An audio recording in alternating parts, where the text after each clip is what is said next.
Hey everybody, hope you're doing well today. Well, let's check out the last video in the International Trade and Economic Development series called Development Strategies and Understanding the Logic Behind Them. And what they involve are fair trade organizations, which you've probably heard of. If you've bought coffee or some sort of good from a country that has a label on it that says fair trade certification mark, you've actually participated in this process. So let's check out to see what they are. Well, the basic idea is that in many developing countries, small-scale farmers and workers are unable to make a living income. And so low world prices, and the reason really is that low world prices for primary products and high profits for the middle people, tariff escalation and poor working conditions make life extremely difficult. So developing nations and international organizations have come up with these fair trade ideas, which are an attempt to ensure that producers of food and some non-food producers and also products in developing countries receive a fair deal when they are selling this product.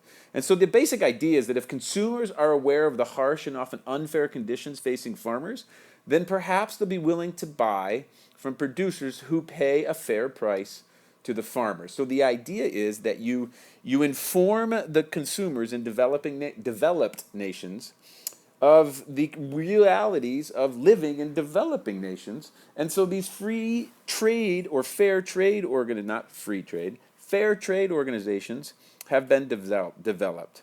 Okay, so one organization is called the Fair Trade Labeling Organization International, which is a system where products can be certified that they meet the standards of this organization, which gives them the right to display the Fair Trade certification. And the organization really got its kickstart in 1988, and it's been really successful. FLO regularly inspects and certifies around 500 producer organizations in more than 50 countries in Africa, Asia, and Latin America, which results in fair trading conditions for approximately 1 million farmers, workers, and their families. So it's pretty cool, and it's not easy. A trading company wishing to qualify for the International Fair Trade Certification mark must meet the following qualifications or criteria. Okay, so the number one thing is that the product must reach the trader as directly as possible with as few people intermediaries in the middle. The product must be purchased at least the fair trade minimum price, and this is a guaranteed price that covers production costs and provides a living income. It covers the cost of sustainable production. So that's pretty cool. So they get a guaranteed price. The producer also receives a premium price if the product is certified as organic. The trader, who's the person who's buying the goods and bringing them to the developed nation to market, must commit to a long-term contract, which in turn gives security to the producer.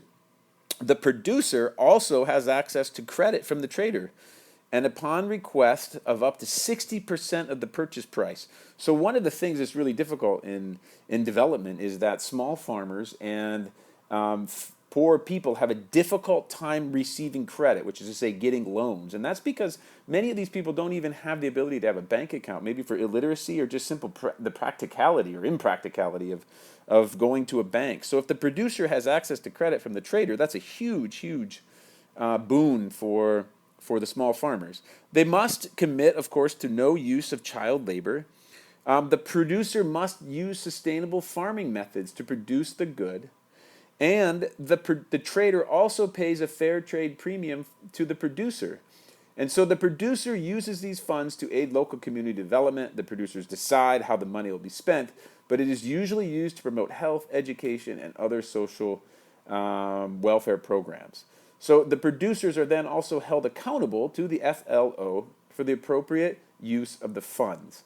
And so you may have seen goods. I mean, their fair trade certified products are all over the place, and they're usually commodities, and they usually come from developing nations. Obviously, that's the whole purpose of it, right? So bananas, cacao, coffee, dried fruit, fresh fruit, vegetables, honey, juice, quinoa, rice, spices, sugar, tea, and wine. And some non-food products include cotton, cut flowers, ornamental plants, And these are things that Jocelyn Blink has listed in her course companion. I have a good buddy who lives in Nicaragua who has started a Fairtrade dried fruit business, and it's extraordinarily successful. His main customer is Whole Foods in the United States.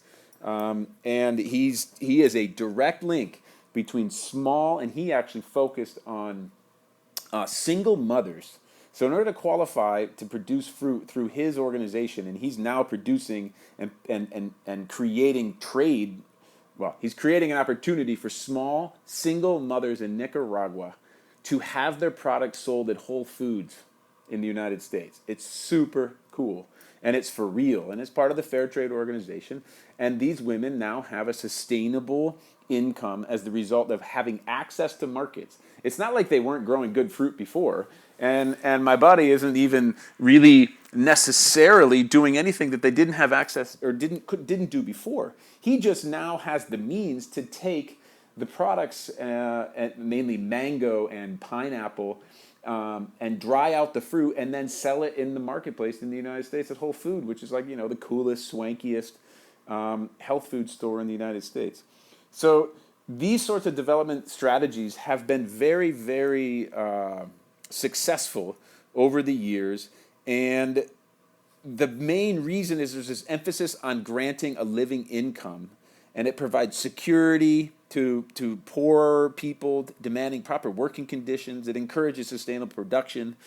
And of course, it creates funding for local community development. And you'll be surprised if there is money available on the small. You take a community of small agrarian workers in the Dominican Republic, for example, in my own case, those people are their family. And you find extraordinary success rates at small communities using the funds wisely to promote the well-being of their people, whether it's through paying a salary for a nurse to come up on a regular basis to check out the health of their children and of the women in the community, or producing or creating the ability for maybe a tutor, or allowing children, providing access, maybe transportation for children to go to school, especially secondary schools, which tend to be farther away. Maybe providing funding for a teacher to actually come to their community so that kids don't have to walk, 3-4 kilometers one way to school. So if people have access to funds to help their own community, there's a really high success rate for those types of programs, and all of that leads to development. I mean, it's almost like these kinds of ideas are almost like circumventing the whole you must have economic growth first before development happens. No, it's going right to the root. Fair trade organizations go right to the root of development and enabling small farmers to increase their standard of living through having access to international markets. All right, my friends, I hope you found this video to be helpful. And with this video ends the International Trade and Economic Development section series of videos posted here on this channel. All right, y'all. Talk to you in a bit.